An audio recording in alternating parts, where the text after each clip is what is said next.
So what I'm going to do is I'm going to give you the basics of the case kind of I researched for Ana Kriégel, and then I'm going to go into a article which I'll link you to anyway, so I'll tell you what it is. Because when I was literally going to get the pictures and that ready for this case, I came up with this amazing article because I was like still wondering like what was the motive here, like what was going on.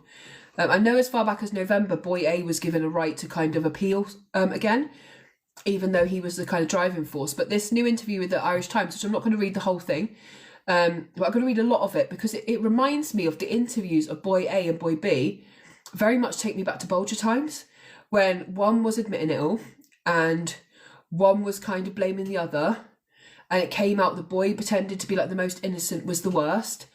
But it also goes, it's an Irish case. Is the place... No, the place beginning, is it Leixlip or something? I can't remember what it was. I'll tell you when I got to the case thing. It's near Dublin. Do you know Dublin's the biggest city in the world? Because it just keeps doubling and doubling. I used to tell that joke so much when I was about 12. I believe they should have been named. Especially boy A.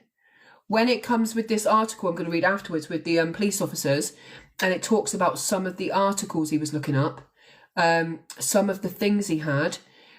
And again, we're seeing here, Luca, no, there's another thing. There's a police station called Leixlip Police Station or something like that. It's got an X in it. I'll get to it when I get to it. So we'll just do the brief case first of what happened. So Ana Kriégel was murdered by two teenagers. Two 13-year-old boys murdered the 14-year-old girl. And this is Ana Kriégel here. Now, the two boys were the youngest. Leixlip, is that how you say it, Leixlip? Okay. The two boys were the youngest in Ireland's history to ever be convicted of murder and sexual assault. Okay. Anna's body was found on May the 17th, 2018 in Lucan in Ireland, strangled and frozen forever in perpetual shock. Now, one of the things I find most heartbreaking about this case as a mother who has daughters very close to this age is when she was found, she still had her hands underneath, she had three of her fingers underneath the tape wrapped tightly around her throat, still trying to save her own life. It's a brutal case. Her injuries were significant. Thank you, everyone. And it said in the autopsy pictures that she kind of, three of her fingers were still there as if trying to prise it away. But I believe some of her head trauma would have killed her anyway. The injuries for two 13-year-old boys were awful. Now, Anna, whose name was short for Anastasia, she was a girl who'd had a really hard time. She was born in Siberia. She had been adopted by a family from Ireland, and she had been tirelessly bullied throughout her whole life. And some of the things we'll get into when we read the police notes, you know, kids at school telling her you don't even have real parents, nobody wanted you, you're ugly, thank you for the flying koala. So she never saw such a vicious attack coming, and neither did her parents. The trial would not only be tricky while navigating the rights of minor murderers, but also chilling due to its nature. I know, Anastasia's beautiful, isn't it? Did your sister took the 20 quid and then just said no? Anna had her challenges cut out. She was a Russian by birth, and she was adopted by the age of 2 by Ireland-based Geraldine Kriégel and her Kriégel, I think it is, and her French-born husband, Patrick. Geraldine and Patrick loved Anna with all their heart, and she reciprocated that. And she said at school, just shortly before she died in a school project, that her favourite hobby was to watch movies with her mother. She absolutely adored her mother. Now, Anna had faced many mental health problems. Now, she had a tumour in her right ear, which meant that she was partially deaf. And then she got a painful medical condition that meant her bones grew much faster than her muscles. And one of the reasons she was bullied so much at school is because she was so tall. She had the body of a Russian model. She was very tall, very. And because of this, the kids were relentless with her. Anna found the resolve to radiate positivity and pursue what she loved despite that. Patrick, her father, said her primary years were very happy years. She was a very happy child. However, Anna was bullied because of the typical Russian height. Despite being 14, she could easily pass as 18. And it meant that she quite quickly got sexualised by the children.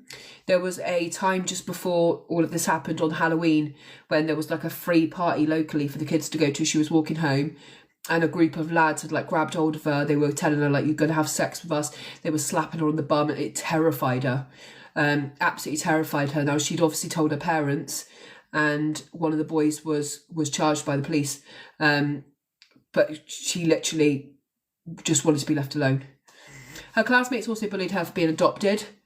Random trolls joined in on her YouTube channel. So she had this small YouTube channel of the 100 subscribers. And on this YouTube channel, she would talk about kind of makeup and clothes. And some of the kids from school had found out about it. And they were putting in the comments like, go kill yourself, go die. You're an ugly cow. They were being pretty fucking disgusting. Disturbed by the bullying and lonely from being constantly rejected by her peers, Anna's mental health had taken a really worse kind of a dip around that time. She turned to self-harm, and she painted a black eye on herself and went live on YouTube and stuff for attention, for love. Her parents said it was attention seeking. For me, it was an expression of pain she suffered on the inside. She said she felt invisible. Thank you, Anna. Thank you, Erica. Sorry, I was talking about Anna. Thank you so much. And thank you, everyone, for helping with the gift goal. We're really pushing there towards number 12, I think. So she was, this was a kid who had had so many hardships, and it will lead to kind of what happened with why she felt so happy that someone had called for her that day, because we see a girl here who was doing everything she could to fit in. And I have to say big up to her parents as well, because her parents were so aware of her mental health and how they could help her and the things they could do to make things better. And she was going for youth counselling at the time. The day this happened, the day before she'd been to youth counselling, she would leave school on lunchtime, like one day a week, go to youth counselling. It was really starting to help her. So her parents were aware of what was going on. It was on the day she went missing, sorry. And you know, they were doing everything to kind of put her in a better situation mentally. So on May the 14th of 2018, a boy rang Anna's doorbell. She had just returned from that counselling session then. And Patrick, the stay-at-home dad, found nothing odd. But Patrick says he felt secretly glad because he heard this boy, which we now know in the court paperwork as Boy B, who knocks on the door and asks Anna if she wants to come out for a bit. And her father says, like, he's doing something in the kitchen. He has a little smile to himself, thinking, like, a friend. And this breaks my heart because he honestly thought, she's got a friend here. And Anna comes and says to him, can I go out for an hour? And her dad's like, you're supposed to be studying. And she's like, just for an hour, Dad. And he's like, sees this grin on her face and how excited she is to be asked to go out for a little bit. So he says, of course you can, go on. And he said his one regret was he never asked where she was going.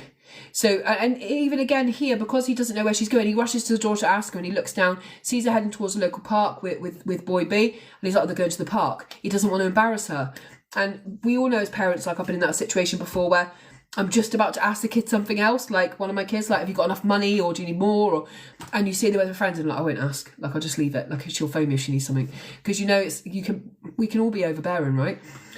Her dad said, I believe she meant that she wouldn't be too long. From the way she was saying it, I knew she meant exactly that she was going to go out for a bit. She was happy when she left. She gave me a big smile. She believed that she had made a friend as well. When Geraldine, her mum, returned from her work, and she worked at the transport agency over there, she was quite hurt there. She was instantly in panic. And now Geraldine being a mum, I've got a picture of her parents actually here. This is her parents here. I've not cut around it, but it doesn't really matter because we're going to read this article in a minute anyway. So this is her parents. I meant to cut around the picture, but I've not done it. So her mum actually says when she gets home from work and her dad says, oh, she's just gone out with a friend, her mum says, I instantly panicked. I know that Anna had no friends and her peers constantly bullied her. So she knew, she said to her dad, oh no, like, they don't have good intentions. And her dad's like, yeah. And her dad's like, don't be so mean. Like, maybe she has got a friend now. Like, but as a mum, we just have that feeling of like, so her mum messages her straight away and says, Anna, where are you? And there'll be no response after this. Usually this would be okay, but in her 14 years, Anna had always immediately replied to one of her mother's texts. Even if she was busy, she would convey that on text that she was busy, but she was okay. Thank you, Amber. Thank you, everyone, for all the help with this competition. We're number 13, nearly number 12. I was one of the 10. Were you, Leander? I still don't know who they are. I haven't found them. You were charged. What was the outcome of that? I honestly believe they should be named. Boy A is he's trying to appeal his sentence again. And I just think it's absolutely a joke. So, however, there was no response, and obviously her mum was worried, and her mum knew with Anna as well. Because Anna was at the local park. Really? Oh my God, okay. I'll have a look in a bit. So, her mum knew that Anna would definitely respond, even if it was just to stop her parents coming to St. Catherine's Park and looking for her. So she knew that Anna would be like, look, I'm fine, because I would be like that, right? If my daughter's at the local park and she don't reply, I'm going there. So she knows it's better to go, Mum, I'm going to be a minute, than me turn up. So even though it had only been around an hour, Anna's parents head out to the Lexlip Garda station, I think I'm saying that right, and at that point they have no clue who the boy's identity is, just that a boy around her age has knocked for her. Now, this is the area that we will be of interest of here, which with the park entrance, which is near the homes and stuff, got St. Catherine's Park, and then we'll eventually become interested in this area. But it's a really lovely green area in Ireland. So police identified boy B using extensive CCTV footage, and since they didn't have any reason to believe a 13-year-old classmate could murder Anna, they believed him when he said that he had left her at the park at 5:40 at St. Catherine's Park. It'd be one of the many lies he'd begin to tell the police. Now, first of all, what we're told is that boy B comes to knock for Anna for boy A. Now, boy A is going to meet them in the park, and boy B's story is that Anna wants to be in a relationship with boy A, and he is going to invite her to the park so he can let her know very gently that he does not want to be in a relationship with her. Boy A says that after he's told Anna that he doesn't want to be in a relationship with her at all, she then gets really sad and walks off on her own. She walks off on her own. So their kind of story is like, yes, we did go to the park with her. We did see her. We told her, what we told her, and then we kind of left and we didn't see her again. CCTV footage shows the boys have met up with Anna for far longer than they claim. Boy A states to the police that Anna had confessed her love for him and he had rejected her and she had walked off. Boy A claimed to have been attacked by two men on his way back from the park. Okay, he says that he has this encounter with two men who have fought with him, which obviously explains some injuries on his body. And then he says the attack ends when he gets up, kicks one of the men in the head, which then the police are like, that didn't happen. And then he flees the park. And the police officer on one of the documentaries said, I believed this kid at the time that he had had an encounter in the park with two older boys who had kind of battered him a little bit because he had some facial injuries on his hands. And I thought that probably had happened. Hi, Jessie. But it was only after the boy said, yeah, well, I kind of kicked one of the men in the head and they ran off, that the police were like, that didn't happen.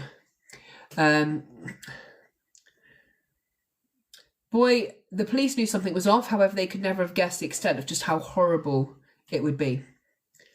Now, by May the 16th, the search intensified. Anna had been missing for an entire day, and the police and parents were correct to be worried.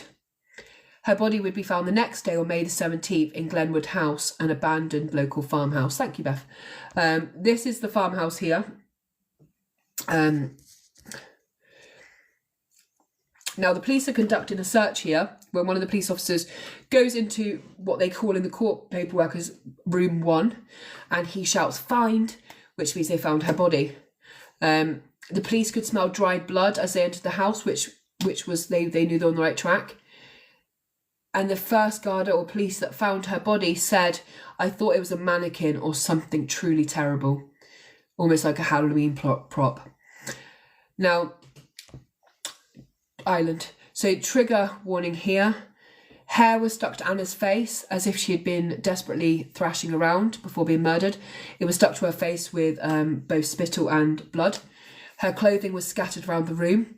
A brick or a cement block, as it's been described in the court paperwork, and a large stick were both covered in her blood and lay next to her body. And the violence of the violence against her was that she had over 50 separate injuries on her body. It took a police officer and a coroner in the court over 40 minutes to list the injuries. Just a brief explanation of each injury. It took over 40 minutes just to describe the injury to her body.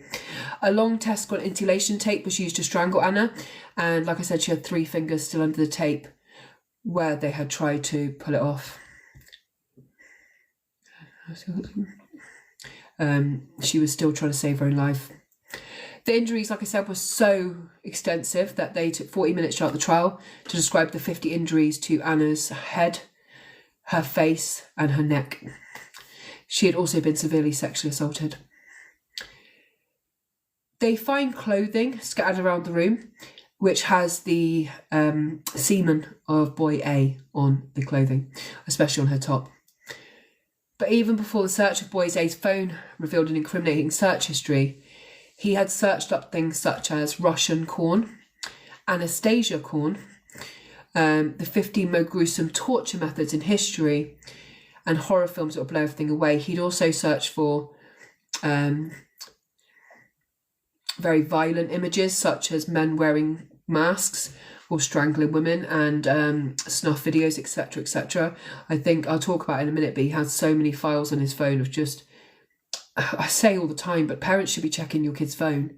One of the main things that we can see, the red flags that we see that ends up with men becoming domestic violence perpetrators, rapists and killers, is the fact that they're spending huge amounts of time, both 13, Martine, watching violent pornography. And this boy, when I gasped when I saw some of his search history. He was looking for people having sex with horses. He was looking for graphic rape content. He was 13. He was looking for Russian girls, etc. He had said weeks before he wanted to kill Anna. He was looking for some gruesome, like, if you're a parent and you're regularly searching your kid's phone and you see your kid is looking for people having sex with animals and raping people, at that point you could act and do something, right? Instead, he had thousands of images on several phones in his bedroom.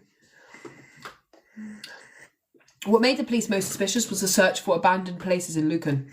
On May 24th, the boys were arrested, and the police also found Anna's blood on boy A's boots. Even though boy A was tight-lipped and answered most questions with no comment, boy B did reveal some valuable information. Now, boy B was interviewed in a separate police station. He was said to consistently lie. So every time you would bring out a new bit of evidence, he would change his story around that new bit of evidence. And it got to the station where they cleared out an office in the Garda station to actually make a bedroom for him with his mum for 2 nights, because they didn't want to let him go home in the meantime, because they were just getting this valuable information, but he wasn't allowed to spend a night in the cells due to being 13. Yes, Jessica, we're going to talk about that in a little while. Even though so boy B would just change it all the time. So if you said to him, like, well, we've got a CCTV of you and Anna here, he'd be, oh yeah, I did stay with her for longer, we were at the park doing something. Then he would eventually go on to say that he had gone as far as nearly that abandoned house and then he had left. Then he says he was outside the abandoned house and he hears Anna screaming, begging for boy A not to do this to her. Then he says eventually that he's in the abandoned house, he's looking through the other rooms, boy A's told him to leave, and then he kind of is in the doorway and his friend is absolutely going nuts on Anna with a concrete block to her head, etc. And he sees those things, his friend's got a blank look. There's lots of different things that are found. We know that boy A's bedroom, they find a horror mask that he's made himself that has Anna's blood on the inside and outside. So it's likely he was wearing some kind of mask when he attacked her, which would have been truly horrifying for her. He had made eye holes and he had made these sharp teeth, which he'd painted red on this mask. They found gloves, which police instantly were like, oh my God, this gloves make it all make sense, because they had found no fingerprints throughout the whole scene or on Anna's body. But it all of a sudden made sense. And when they say to boy A, we believe you've murdered Anna, and he's like, I didn't know, why is her blood all over your shoes where you've kicked her? Thank you, Stace. And he's like, no, it can't be me. Thank you so much, guys, for all the gifts. Boy B then says he heard distressing noises from the room and saw his friend choking Anna and pulling off all her clothes. Well, Anna kept pleading, please don't do this to me. While Donald Daly, the chief of investigator of the case, asked boy B why he chose to run away, he said, because I was scared, I was shocked. I didn't know what to do because my brain was frozen in place. I don't know what to do. I lied later on because I was just trying to forget about it and pretend nothing happened. Now, what we see in boy B is he pretends to be quite stupid and he pretends not to understand some of the implications in this case, but he uses very clever language. And one of the things I noticed throughout his interview is he says things I'm not even sure my 13-year-old would know, and she's very smart. So he describes Anna's jacket as synthetic leather. he talks about things being into autonomy and philosophy and all of the, he's 13, right? So he absolutely has a lot of understanding about this. He was part of the planning, he knew what was going to happen. So he actually is very clever, even though he pretends not to be. The trial continued for 40 days and both teenagers were found guilty of murder on June the 18th of 2019. How do I know the interview? From the Irish Times, I'm going to talk about that in a second. The task of sentencing such young children was so heavy that the presiding judge, Mr. Justice Paul McDermott, relieved the duty of relieved the jury from ever having to be on the duty. The jury from ever having to be on another jury ever again for the rest of their lives. And he said to them, like, I would never put you through this again. The things they had to see, the pictures, her injuries were so severe. We'll get into that more in a little while. The trial was an emotional moment with boy A often resting his head on his father's shoulder and boy B never let go of his mother's hand. It's weird, isn't it, how they become so childlike in the courtroom. Yet when they were murdering her with sticks and breeze blocks and moving her over to the window so they could, which there was one slat missing, and boy A wanted to see her body after he'd ripped clothes off her, so he moved her into the light so he could see her, so he could shame her more, because he couldn't see her over the other side of the room. So when he was doing things like that, she was also penetrated with something, which they don't know if it was a stick or it was something else, but someone had tried to penetrate her in a rape. She had semen all over her clothing. She had injuries, 50 separate injuries to her head, defensive wounds to her hands. And then he choked her. She tried to pry it from her own throat at the age of 14. So the fact that all of a sudden you want to hold mummy's hand, what monsters, man. Thank you, Megan, so much. And we saw this constantly in the case of James Bolger. We saw, especially in John Venables, who's turned out to be the most evil of the two, I want my mum, constantly kind of put himself back into a childish state, the thumb sucking in the police interview. All of a sudden he's a very small child, not capable, right? But what he did to James Bolger was evil. Boy A was sentenced to life with a review period after 12 years, along with 12 more for sexual assault. Meanwhile, boy B was sentenced to 15 years and it's reviewed after 8 years. Both will be given new identities after they're released so they can move on with their lives. Hi, Karen. Which is just disgusting. Right, we're kind of lingering between number 14 and 13. So can we just try and complete the gift goal, if we can, please? It's only koalas. So I want to go over to this article now, which this article is so in-depth and brilliant. Thank you, Megan. Thank you, Kira. Thank you, everyone. Where do I put it now? This one. So what we're going to look at this one is... it's called Ana Kriégel Murder, The Complete Story. It's by the Irish Times. So if anyone wants to read it after this... you can, but this one is absolutely, I'll show you the thing. This, oh, Megan, big up you, thank you. This goes into, this is what it looks like, so if anyone wants to read it afterwards.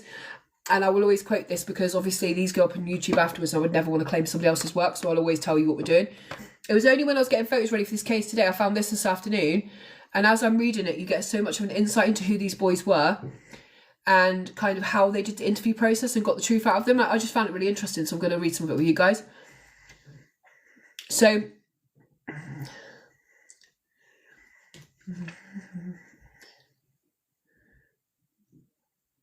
I'm not going to read it all because some of it we've talked about. The investigators had a mountain of forensic evidence, but it was all against boy B's co-accused, the one-time best friend, boy A. They knew boy B was present when Anna died, but they knew he had played a role in bringing her to the abandoned house where she was killed. They also knew there was a big difference between knowing something and proving it. It had been an exhaustive process. Slowly but surely the detective's questions had caused the boy to revise his account time and time again of Anna's murder.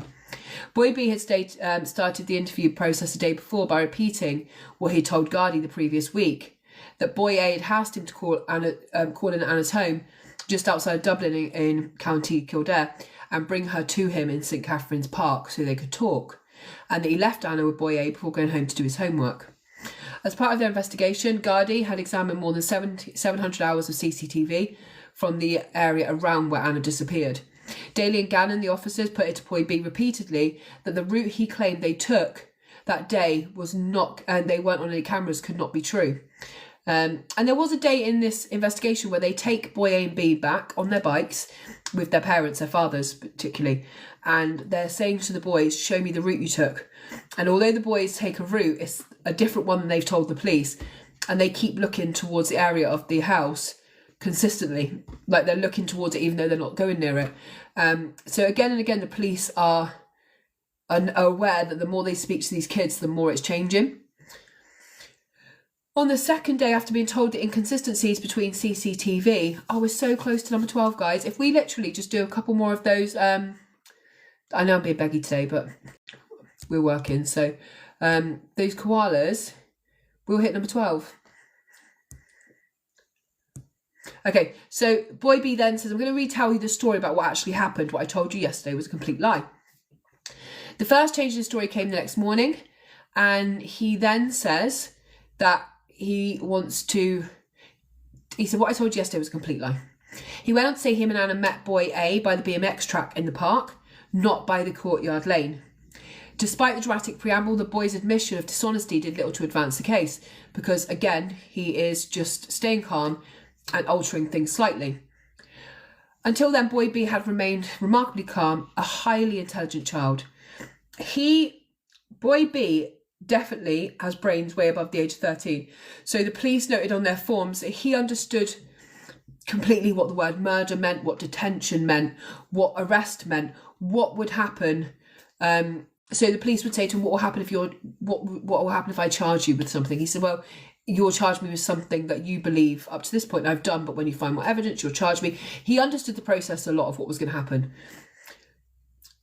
He described Anna as wearing synthetic leather trousers and put his answers into context which others at that age would find confusing. He appeared in the beginning to have, he was a good match for the detectives, and they were a little bit put off by this kid because he was so calm. He was calm and not stressed. And even when one of the police officers said, there was days when I was trying to keep my cool because I knew that at trial it would impact us if I was cruel or loud or didn't treat children like children during an interview. But this kid really didn't give a fuck. He was very, very, very calm. But despite appearing relatively inconsequential, Boy B's concessions that he told lies marked a turning point in the case. It provided detectives with a valuable tool because once he admitted to lying once, Daly and Gannon could cast doubt over everything else he'd said. So I'm not going to go through it all because it's a lot of how this guy had to come to be an interviewer. So, any outdoor interest, Daly asked, and the boy said, yep, me and my friend do pull-ups in the park. Can you do a pull-up? The detective asked. Yes, good man. And then they would do this, and then they would instantly say, was that the same park where you went with Anna? Then they would turn it back to the case to try and kind of get his guard down. This is your opportunity, they told him. Now is your time for the whole truth. When Daly showed him a photograph of the crime scene with Anna's body in the crime scene picture, but was pixelated out, Boy B said, Jesus, one of my closest friends. And they went, not her, Boy A. And it was quite clear he didn't have a lot of thought towards Anna. Thank you, Joe, so much. Thank you. Wait a minute. Holy shit. Oh, my God, he said when he was showing photos of the insulation tape that had been wrapped around Anna's throat. He said, I gave that to Boy A recently. I had no idea he strangled her with that. Thank you, Joe, so much. Thank you, everyone, for all the gifts to help this competition. We don't often do them, but we're doing quite well in this one. It finishes in exactly an hour and 10 minutes. Hey, D-Mac. Over the years, detectives tend to pick up their own techniques for interviews, and at this point, they were very aware that he was lying, but they also have to be very constrained, because if they do anything that comes back later on in trial, and they are seen as being unfair or uncooperative with a witness who's very young, then it will go against them in the courtroom. Boy B then changed his story again, and this is late in the afternoon of May the 25th, but halfway through interview number 5 with him. Jelly, do you know what? You don't have to stay for it. This is my full-time job, and I put my heart and soul into doing these cases. And I spend about 10 hours a day researching these cases to bring them live. So just like everyone on TikTok, I have to make money. It's my full-time job. I help many families. If you catch me in the daytime, I'm working with a lot of different people. So you don't have to stay. I'm not asking you for any money. But yes, we are going to push this competition. So yeah, Daly had informed that boy that he had witnesses who saw a teenager matching his description in the field walking towards the abandoned house. At that point, they said to him, you're making this up as you go along, and I'm presenting you facts and evidence, and then you change your story. You can't keep doing this. Boy B then says, make my mum leave the room. And the Gardaí say, we can't. You have to be here with an adult, and you need someone, a guardian. So he says, right, okay. He said, I left and that's when I heard Anna screaming. Thank you, DMAC. Thank you, Amber. That's when I heard Anna screaming.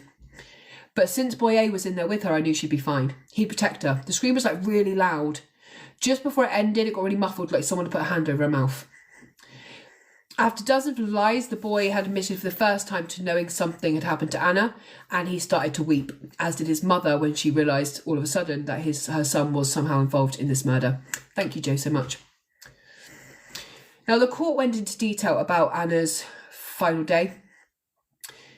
She wasn't very academically inclined. It came out that she'd really struggled. She was adopted from Russia, Siberia, at 2. So she spent her whole primary...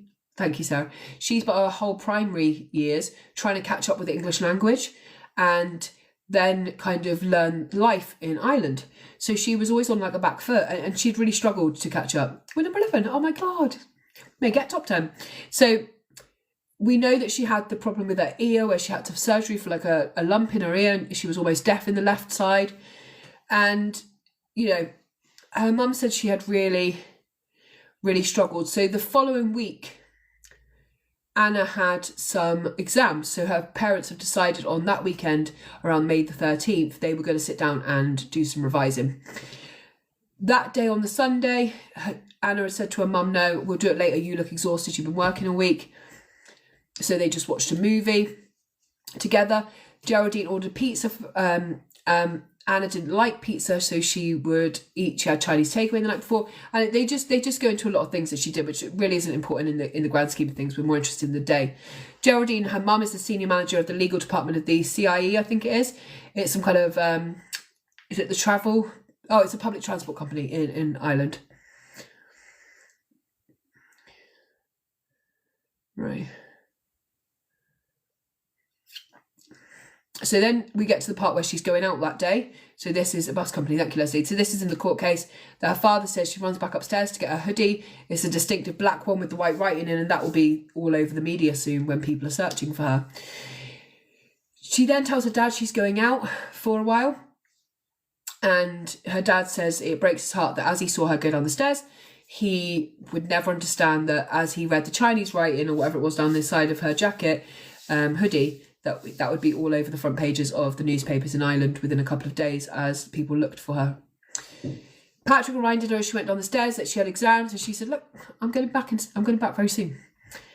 He then went to the door and saw Anna walking towards St. Catherine's Park. The boy who was carrying a small backpack walked ahead of her, but the two did not seem to be talking. And it really is kind of like he led her to her death. Because he knew, and he talked about, we'll talk about it later, but he said even the week before his friend had asked if they could kill Anna. And you almost like go and knock for her and then you just start walking, like she's right behind you. And she's like trying to catch up to be friends and you know that she's going to die. We did so well, thank you guys. Her dad said, although this boy had never called for her before, she was happy when she left. And she was 14, they were 13, the killers. She gave a big smile. So that's a timeline. So her mum says that when she comes home a little bit later, she gets panicked instantly because she knows her daughter has been absolutely savagely bullied inside and outside of school. And she has tried so hard to make friends and it's just never worked out for her. And then she had the tumour in her right ear. Her mum goes into all of that on the stand and says like how much that they had hoped that secondary school would be like a new start for her. Much of the bullying was about her height, how tall she was. Anna was a typical Siberian, the court said. Her mother said by the time she was 13, she was 5'8". She looked much older in years than her peers, and she could have passed for an 18-year-old. She was taller than me, her dad said with a smile. The bullies mocked the fact that Anna was adopted, telling her that she had a fake mum and dad. Her real mum and dad hadn't wanted her. And at one point, her parents had to screenshot things, thank you, from her phone and take it into the school. So we're going to go to... So her mum said the search began when at 5:30 Geraldine messaged her mum. Geraldine messaged her daughter, I'm home now. There is no response. And she feels like a paranoid mum, but she also knows that the peers that Anna has known through school have been tirelessly bullying her. So she's like, what did they want with her? Why would a kid come to the door that's never come before? And she goes to the park then. She goes to the park and she can see children playing, adults walking their dogs, but no sign of Anna.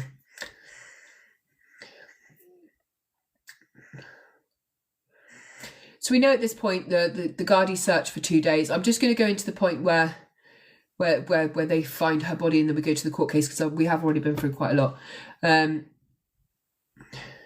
So again, I want to put up the area. So the police up to this point have kind of, it's a vast area, right? And they have kind of concentrated on this whole park where the boys have said they've seen her, where they could have been. Now, the Glenwood house is right over here. And although on the map you'd think, well, why haven't they searched an abandoned building? It's right close. It's not really that close. There's fields and fields. And at this point, they don't know if she's missing. They don't know who was last with her. They just know these boys are acting very suspiciously.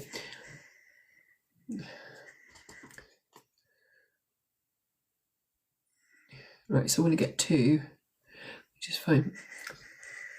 So the abandoned house that she was found in is this one again. And we're just going to talk about that first day of what happened.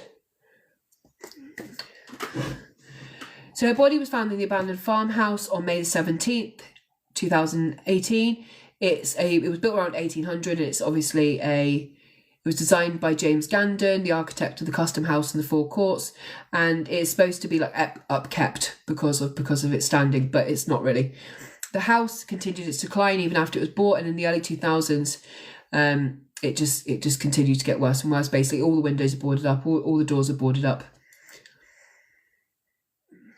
So on the morning of Thursday, May the 17th, 2018, Sergeant Declan Birchall and his specially trained 4-person search team were deployed to the area of Lucan that included parts of the St Catherine's Park going on to Glenwood House.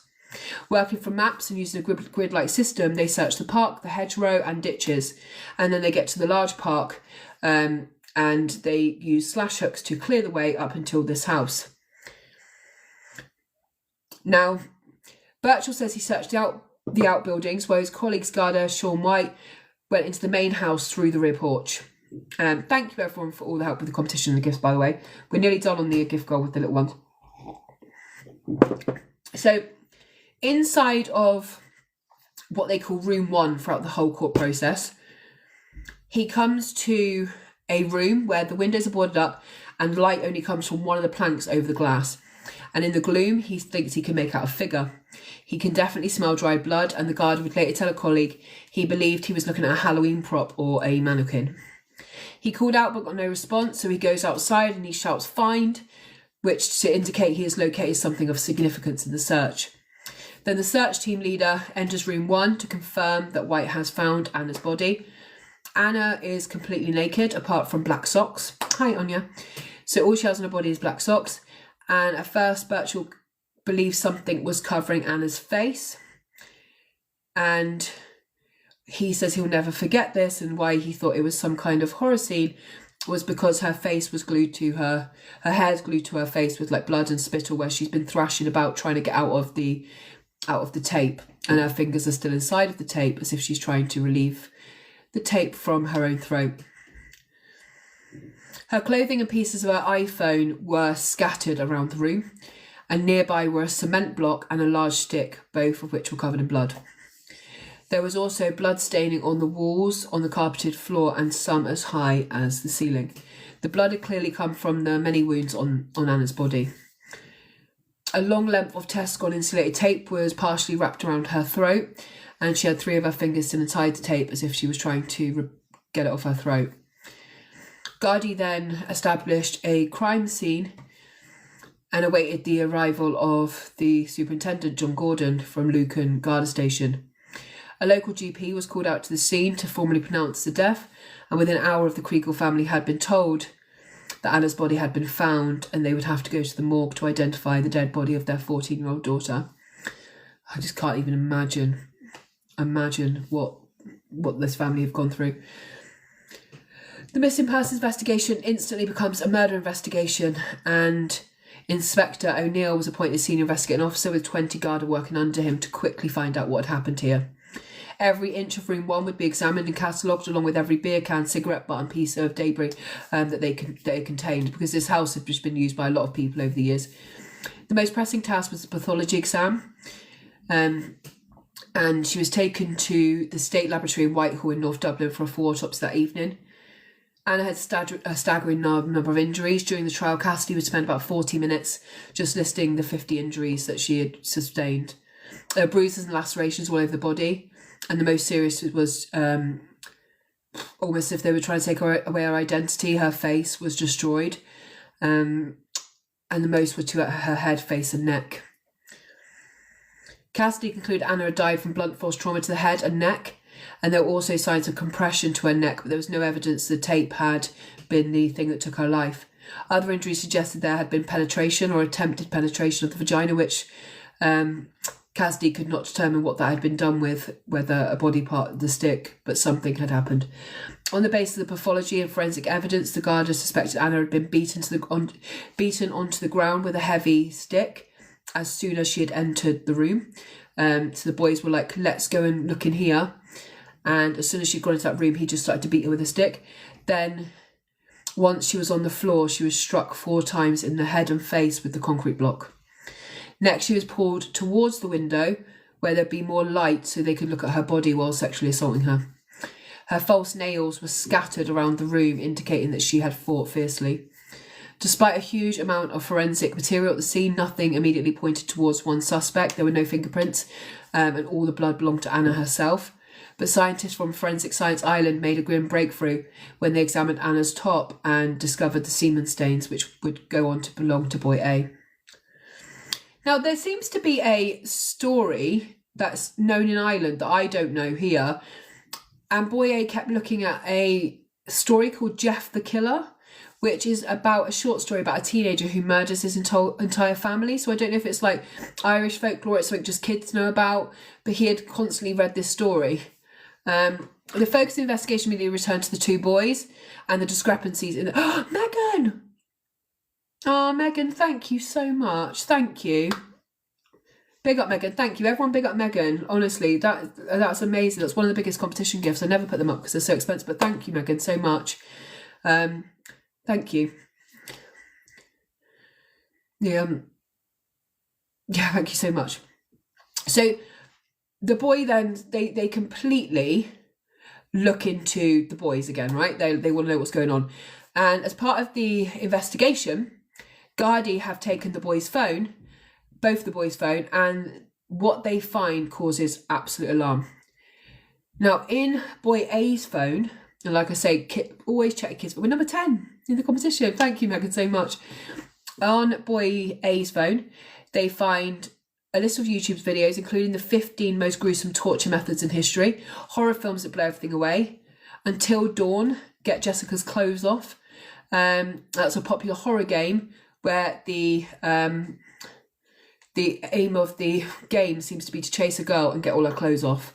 And I don't even know how that could be a fucking game. How to be a rapist when you're older. There's also results for Jeff the Killer, a widely shared story online about a teenager who murders all his family. And we'll go into what else is found in his phone, but all of these things are pointing to a 13-year-old boy who has a damaged mind, right? He also, the last thing the police find which makes them want to arrest this boy for the murder is abandoned places in Lucan that he searched for.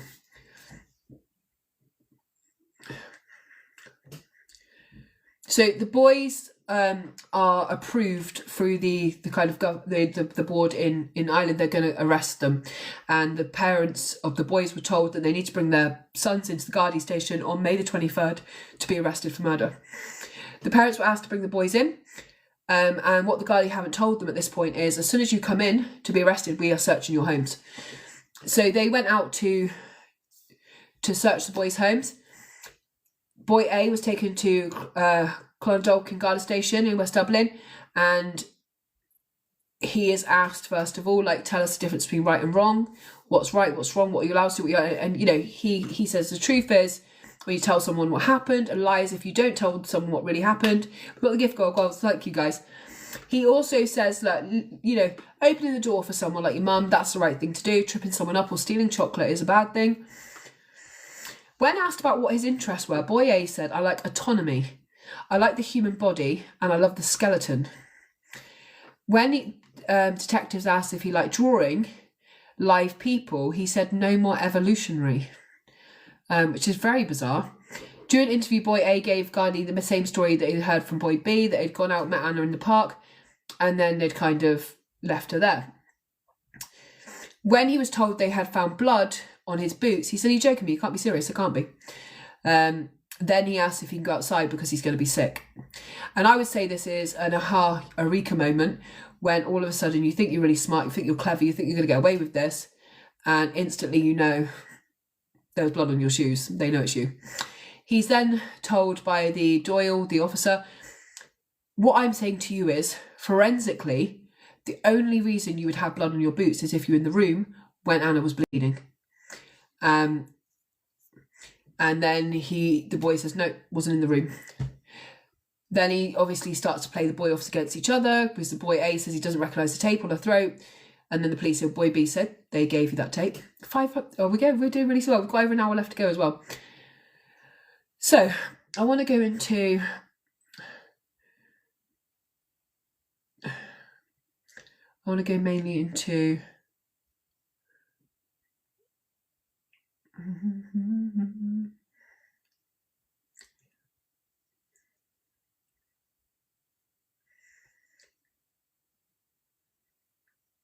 There's loads of this I want to...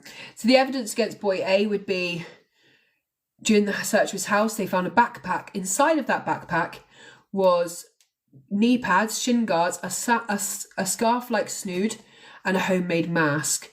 And this would soon become known as... Oh, that's amazing. Thanks, Beth. That would become known as the murder kit.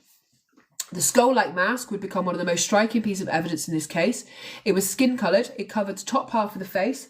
Eyes and nose holes had been cut into it, and sharp teeth had been cut into the upper jaw, as well as and painted red. And we know that Anna's blood was found on the inside and outside of that mask, meaning he was likely wearing a horror mask when he had murdered her, and it would have been terrifying for her. We also know her blood was found on the knee pads, shin guards. Thank you, Beth. The knee pads, gloves, and backpack were covered in her blood, in minute little speckles of blood. And that tells me he went in wearing some kind of fucking outfit to do this.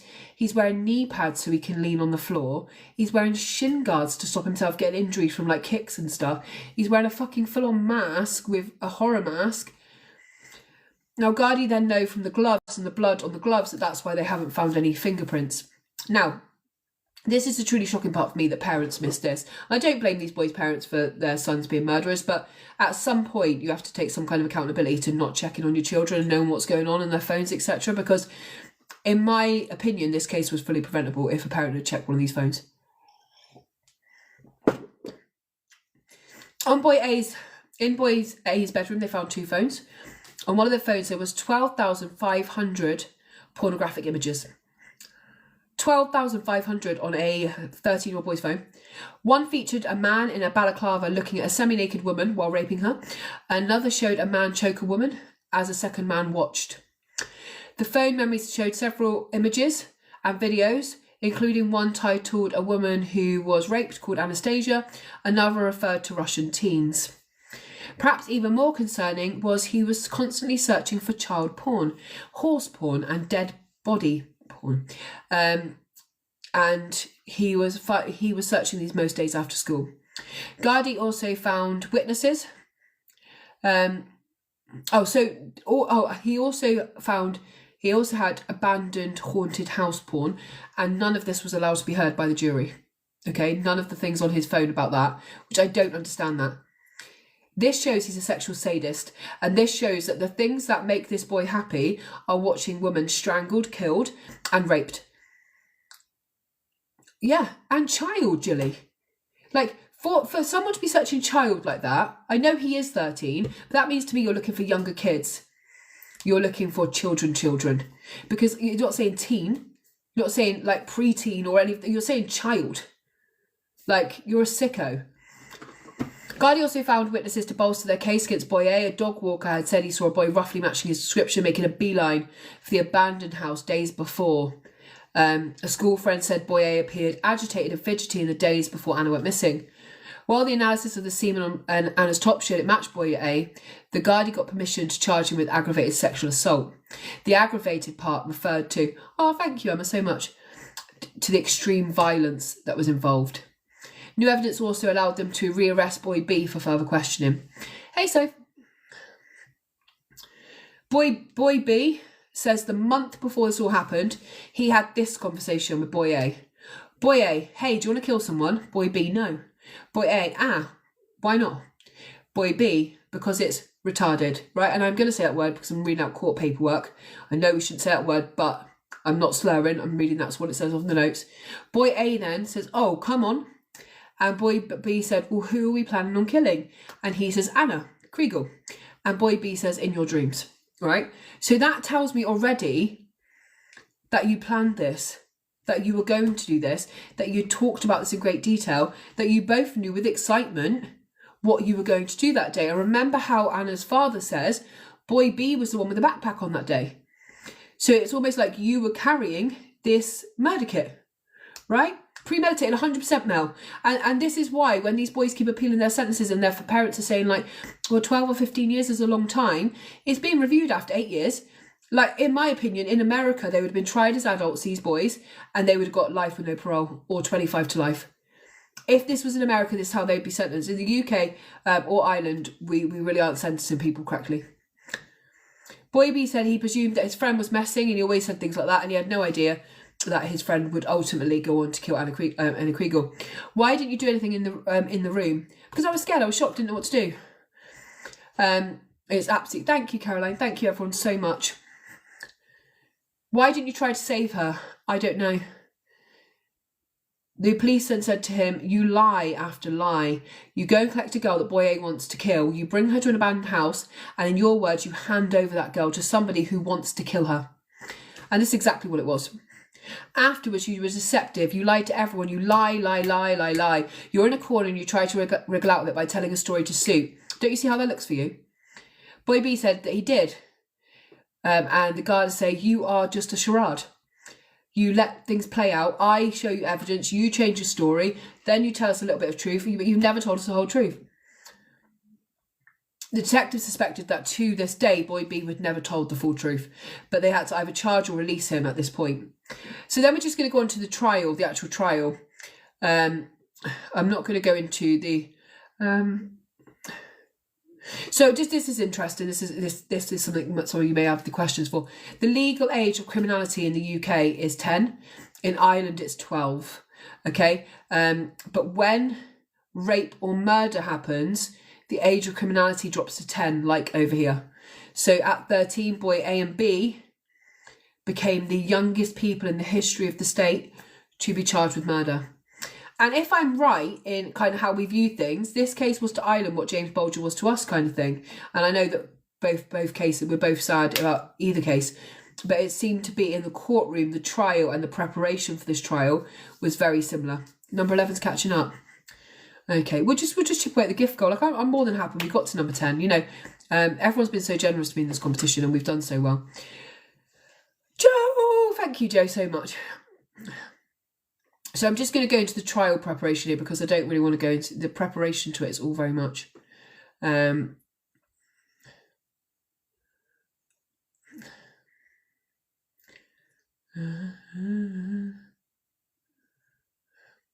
in early 2019, I thought this was quite interesting.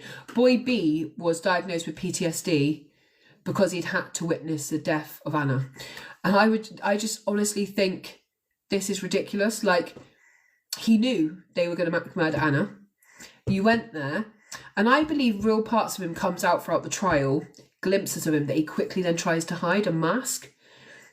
And I believe he's so clever, Boy B, that although we're thinking Boy A is the absolute sadist because we found his semen, Boy B is very, very honestly, there was little bits throughout this this case where, for instance, they said, oh, we found blood all over a mask that belongs to Boy A. Was he wearing a horror mask when he killed Ana? And he goes, yeah, it was so cool. And then he comes back and goes, not that. The mask was very cool at Halloween. And you can almost, you know, you can feel the excitement. And we for years were like, oh, Robert Thompson's the bad one. John Venables, he's a bit slow. Thank you, Ro. And then now, and he was the one who was like, I want my mummy and all this. And now we see actually the Venables is out and he's a paedophile. He's horrific. He's disgusting. He's very proud of who he is. But these kids are so fucking clever. Boy B definitely is, I would say, either a sociopath or a psychopath. The way he played the Ghali for a long time and so calmly as well, it was crazy. So the specialist said the PTSD contributed to the boy telling the Ghali untruths. The doctor said it was of his opinion that boy B had no knowledge of what was going to happen to Anna that day, and the boy was sexually naive and had gone to the house with Anna just in hope of watching them snogging. I honestly think this is mad. Like, this is a god doctor who's quite far on in age, and I just think, are you that ridiculous? He'd even admitted that they wanted to kill Anna 2 weeks before. He went and knocked on the door. Do you really think he only went there to watch them snogging? It's ridiculous.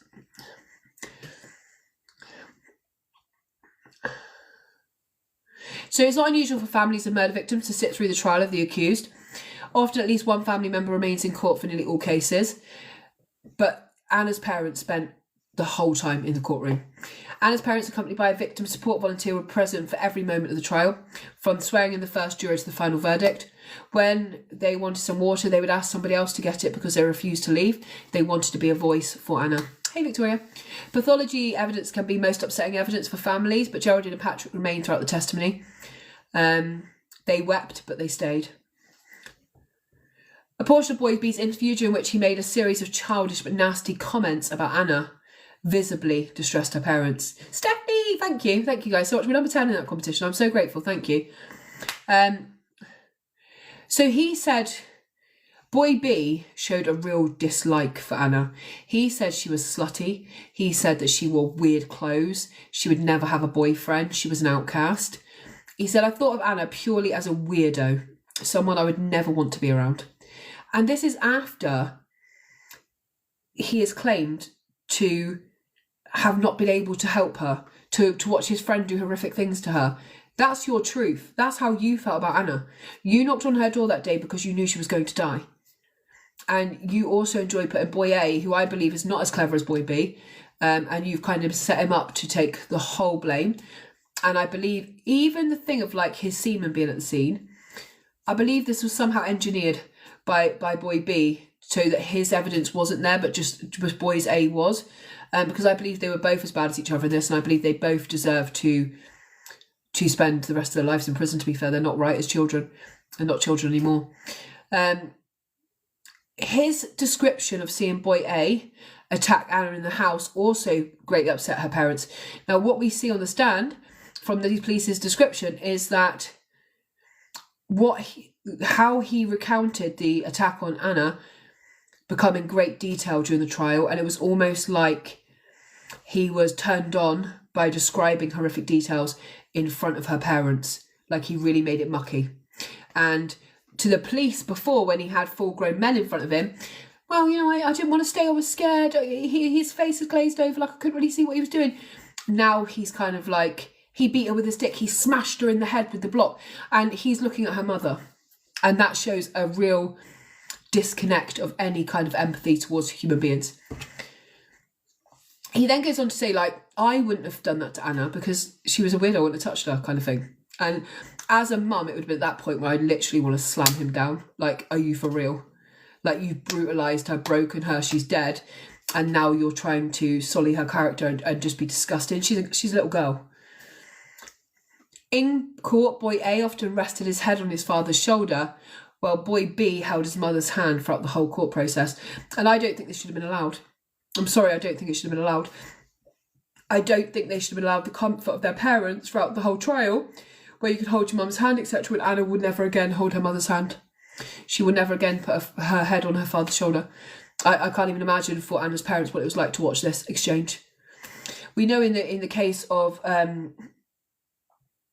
Scarlett Jenkinson and Ratcliffe, when they were tried over here, they were allowed to do crosswords and play with fidget toys and stuff.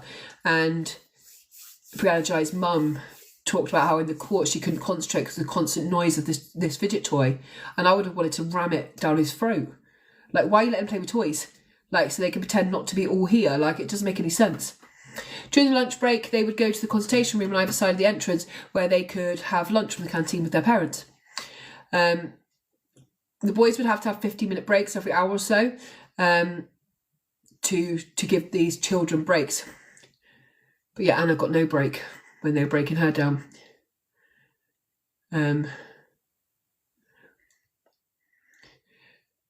On day 15 of the trial, Boy B apparently had a big panic attack in the court and he had to go away in an ambulance. He was treated at the scene in the end, but in the back of an ambulance by a GP. I imagine Anna had panic attacks while she was trying to apply that off her throat as well, while she was begging not to do this to me. There was another interruption that day when defence had complained about someone in court staring at Boy B's family, and it was making Boy B feel distressed. From then on, the court concluded at 2 p.m. every day rather than 4:15, which would give the boys time to rest. Then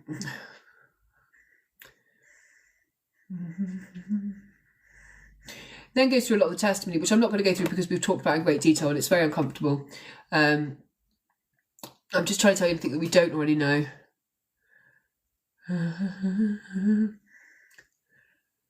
I can't work out why they wouldn't.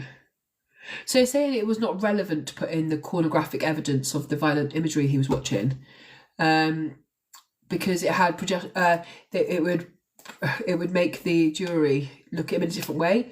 But they need to understand that that was your intention, that you were fueled by the watching of violent imagery, and at some point Anna became a thing to you, not a person.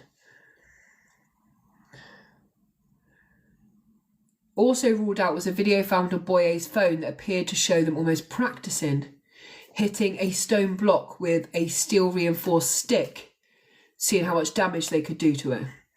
Well, Winnie, thank you, Winnie, so much. Thank you for everyone who helped with this competition, honestly, I'm overwhelmed. They could be heard shouting excitedly, "Holy shit, that's fucked," as they zoomed in.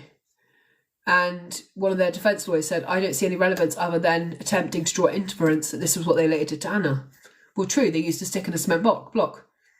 So, yes, that should be ruled in.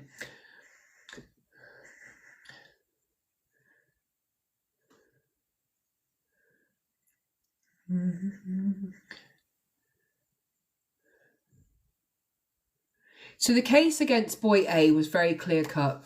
That he had raped, murdered, attempted to do things to Anna's body with a stick, that he'd beat her with a cement block.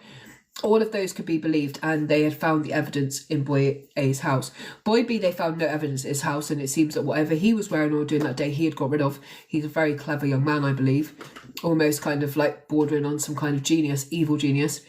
So the case against Boy B, when it went to the jury, was very, very clear. That if they believed Boy A, if Boy B had believed Boy A when he'd asked if they wanted to kill Anna the month before, they should find him guilty because it showed that it was premeditated and he knew she was going to die. Whereas that was the only kind of thing they had against him. They knew that he was at the scene of the murder, but the jury could not find him guilty of murder purely because he was there. After more than 6 weeks of evidence, the prosecution closed their case. Neither Boy A or B gave evidence, nor did they call any witnesses in their defence.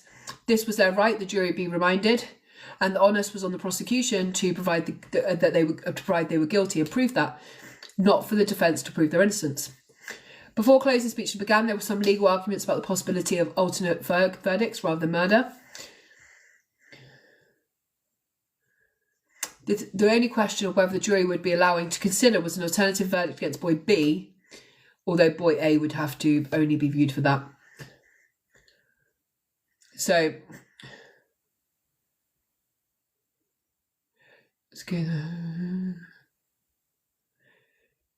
in closing arguments, thank you, Jamie, so much. Big up, Jamie, thank you.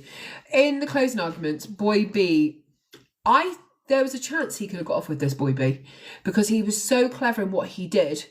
And his defence were like, there's no way he would be stupid enough to call for Anna, go and look at her father face to face, walk through fields that have got cameras, and plan to murder her. Like, he was too smart for that.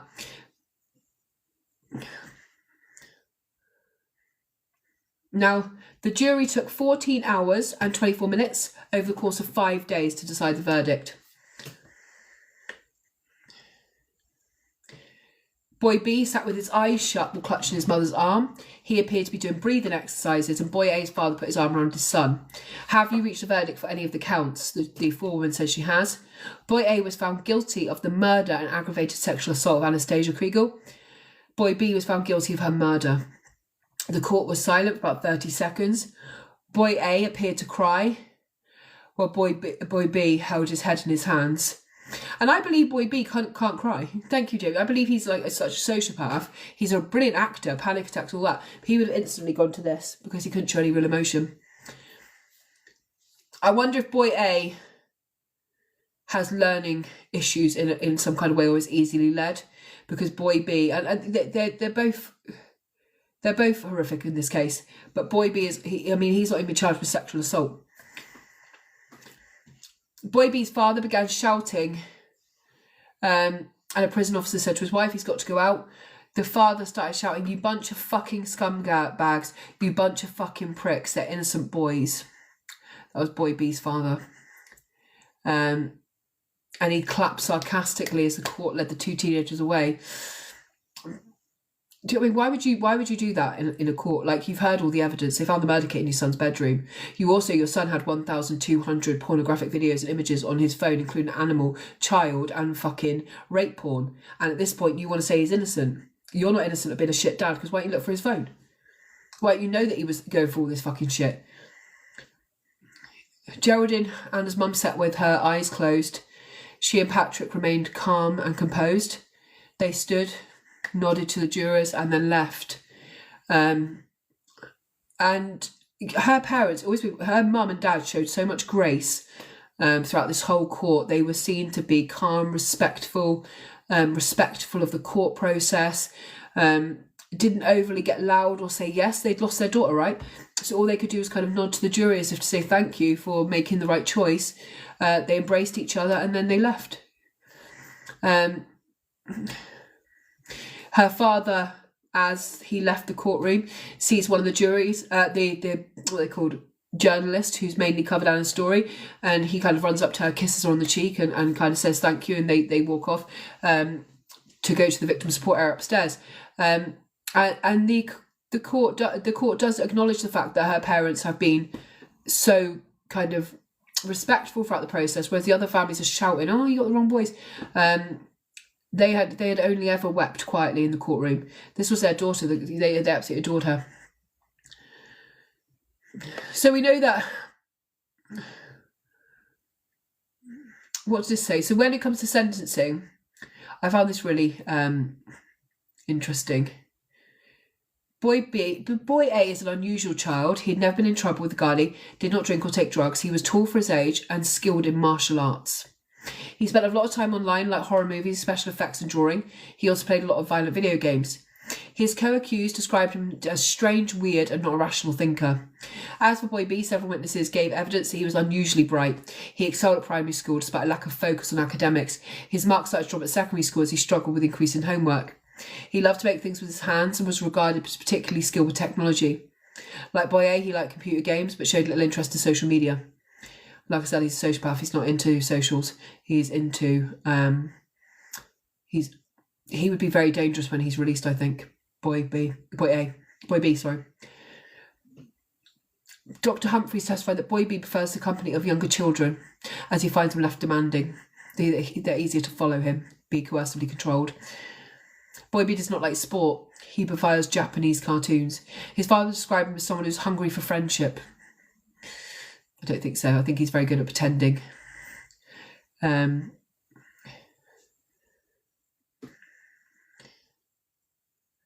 After his arrest, Boy A called Boy B one of his best friends, which was not mutual. Boy B said he didn't see him as a friend, and he was just someone to be around. And this shows his real kind of, he has no empathy, he has no need to be friends with people. He doesn't want anyone to actually owe him anything or be around him like that. I love this picture of Anna. This is a really lovely picture of her just naturally smiling, caught by her mum in the sunlight, just She's a very stunning girl, actually, a very stunning, beautiful young girl. And it's a shame that not one child local to her seemed to be able to be nice to her. Anna was a great singer and wanted to learn how to play guitar. We could say her Siberian strength and height made her an incredible swimmer.